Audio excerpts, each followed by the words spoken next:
আসসালামু আলাইকুম। তো কোয়েল পাখির ডিম বসাবো, কিন্তু আমাদের যে ইনকিউবেটরের ভিতরে বড় ফ্যানটি ছিল সেই নষ্ট হয়ে গিয়েছে। তো আপাতত কাজ চালাচ্ছি নিনজা টেকনিক দিয়ে, ছোট ফ্যান দিয়ে কাজ চালাচ্ছি। দেখেন কতটুকু গ্যাপ, 4 ইঞ্চির মতন গ্যাপ। কত বড় ফ্যানটা ছিল এখানে।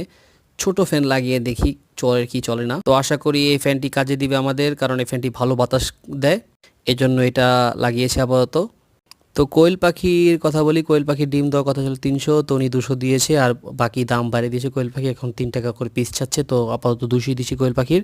আর চীনাসের ডিম এগুলো ভালো করে জীবাণুমুক্ত করে নিব, কারণ অনেক দিন যাবত এগুলো রয়েছে। তো জীবাণুমুক্ত করার পর ইনকিউবেটারে দিব।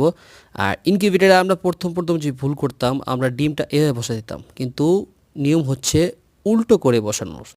তো উল্টো করে বসালে ভালো হ্যাচারি পাওয়া যায়, এটা আমার বড় ভাই বলেছে আমাকে। তো সেভাবে কাজ করছি আমরা। ইনশাআল্লাহ আল্লাহ তাআলা যা করে ভালোর জন্যই করে।